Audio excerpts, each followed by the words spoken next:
जिहड़ा तर्जमा दाबे ने कीता है, एक पेशाब मझ ने कीता है, एक गां ने कीता है, एक खोते ने कीता है, एक पेशाब कुत्ते ने कीता है, एक पेशाब खिंजीर ने कीता है।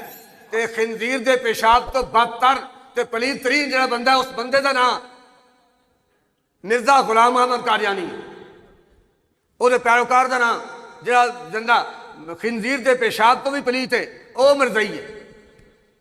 और वो नजरियात जिनको इस कदर हमारे बुजुर्गों ने नापाकी और पलीदी का मजहर मुतारफ करवाया, आज सुप्रीम कोर्ट की कुर्सी में बैठ के चीफ जस्टिस उन्हीं को इजाजत दे रहा है। यह हैरानगी वाली बात है। मैं उसी बात की वो आगे बढ़ा रहा हूं जो अभी अल्लामा ज़ैन साहब कर रहे थे कि एक मंजिल हिफज की है, 30 पारे कुरान अपने सीने में महफूज करने की है, और एक मंजिल उससे आगे की है तजवीज़ व क़िराअत की। और जिस बात को मैं आपके सामने पेश कर रहा हूं, यह उस मंजिल से आगे की मंजिल है।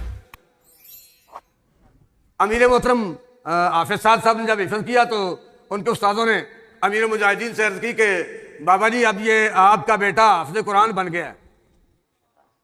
बेटे को आपके पास ले आए, उनका जी आपका बेटा हाफिज कुरान बन गया है। आपने कहा कि हाफिज कुरान तो सारे बनते हैं, अल्लाह करे ये मुहाफिज कुरान बन जाए। अगर पूरी उम्मत आज मुहाफिज कुरान होती, ये 57 मुल्कों के मुसलमान अगर हम सारे के सारे मुहाफिज कुरान होते तो आज गजा में लाशें न तड़पती। आज गजा में एक बच्ची शायद 4-5 साल की होगी, उसने अपना एक भाई 6 माह का उठाया हुआ है, वो बच्ची भी रो रही है भूख और प्यास से, और बच्चा भी रो रहा है, और पूरी उम्मत से वो सवाल कर रहे हैं कि तुम कहां सो गए हो, कौन सा कुरान पढ़ते हो, कौन से हो तुम उम्रे करते हो, कौन से हज करते हो, कौन सी बातें करते हो, किसका कलमा पढ़ते हो और कौन सा कलमा पढ़ते हो। यहां मीडिया पर अंबानी के बेटे की शादी हो वो तो दिखाई जा सकती है, यहां मीडिया पर किसी फिल्मी एक्टर का जूता टूट जाए तो वो दिखाया जा सकता है, लेकिन गजा के तड़पते हुए बच्चों की तड़पती हुई लाशें वो क्यों नहीं दिखाई जाती। वो भी पूरी उम्मत को दिखाओ। और वो लोग जो कहते थे हम पूरी उम्मत के ठेकेदार हैं, हम पूरी इंसानियत के ठेकेदार हैं, हम पूरी इंसानियत से मोहब्बत करने वाले हैं, हम पूरी इंसानियत के मुहाफिज हैं, और इस बिना पर हम कचरे पिला रहे हैं। मुल्क में गली गली मोहल्ले नगर नगर कचरे पिलाने वाले, जिनको पूरी इंसानियत, पूरी दुनिया में इंसानियत नजर आती थी, इंसानी हमदर्दी का वो इजहार कर रहे थे। क्या गजा में बच्चे नहीं, क्या गजा वाले बच्चे नहीं हैं? वहां इंसानी हमदर्दी कहां सो गई, वहां एनजीओ कहां सो गई, वहां इंसानियत हमदर्दी करने वाले लोग, वो इदारे किधर गए? मुल्क पाकिस्तान जिसको अल्लाह ने बहुत कुछ दे रखा है, उसमें तहरीक लब्बैक पाकिस्तान सिर्फ ज़हनों में दस्तक देके ये पैगाम दे रही है कि जब हमने कलमा हुजूर अलैहिस्सलाम का पढ़ लिया है तो फिर आप नबी अलैहिस्सलाम के निज़ाम को कबूल करें। कलमा हुजूर अलैहिस्सलाम का और वोट।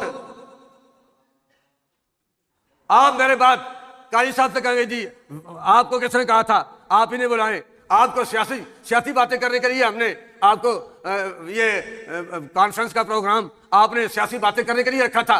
भाई मसले नबी में क्या होता रहा है? वो तो सारे इजलास, सैनेट के कौमी असम्बली इजलास और सुप्रीम कोर्ट के इजलास मस्जिद अंदर है। और जब से हमने मस्जिद और मेहराब से सियासत को निकाल दिया है, ये उसी का नतीजा है कि आज गजा में लाशें तड़प रही हैं, बच्चे तड़प रहे हैं, उनकी लाशें तड़प रही हैं और हम उनके काम नहीं आ रहे। असि यही समझ रहे हैं 8 दिन बाद काटन पहन के बच्चा उंगली ला के हाथे तस्वीर फड़ के 100 वारी 200 वारी 400 वारी 500 वारी मैं दरूद शरीफ पढ़ देता है, मैं हक अदा कर देता दीन दा। मेरा बच्चा हाफिज बन गया है, मैं दीन दा अदा कर देता है। भाई वही बात आगे बढ़ा रहा हूं। हिफज की मंजिल एक है, उससे आगे तजवीज़ और क़िराअत की मंजिल है, और उससे आगे वो मंजिल है जिसकी मैं बात कर रहा हूं।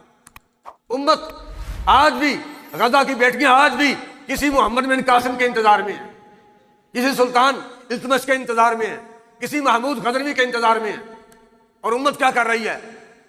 उम्मत क्या कर रही है? कलमा हुजूर अलैहिस्सलाम का और वोट यजीद का। यजीद से भी मरासम और हुसैन को भी सलाम। मैं बिला झिझक ये 1-2 आखिरी जुमले कह के इजाजत लेना चाहता हूं कि भाई जब कलमा हमने नबी अलैहिस्सलाम का पढ़ लिया है तो आप फिर दीन के साथ खड़े हो जाएं। फिर आप दीन के साथ खड़े क्यों नहीं होते?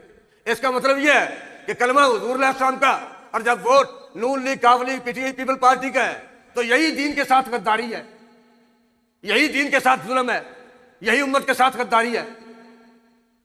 अगर हम आज भी हुजूर अलैहिस्सलाम के दीन के साथ खड़े हो जाएं तो ये सारे मसले खत्म हो सकते हैं। ये कश्मीर आज भी आज़ाद हो सकता है, ये बर्मा आज भी आज़ाद हो सकता है, गजा में आज भी सुकून आ सकता है। लेकिन हम हुजूर अलैहिस्सलाम का कलमा पढ़ने के बाद हमने बतौर तबर्रुक कलमा रखा हुआ है, और वो उम्र वो हज। अगर उम्र और हज ये सारा कुछ है तो फिर गाजी इल्मुद्दीन किन्ने उम्रे कीते ने, गाजी मुमताज कादरी किन्ने हज कीते ने? गाजी साहब तो एक हज भी नहीं किया, एक उम्रा नहीं किया, लेकिन पूरी उम्मत का मोहसिन है।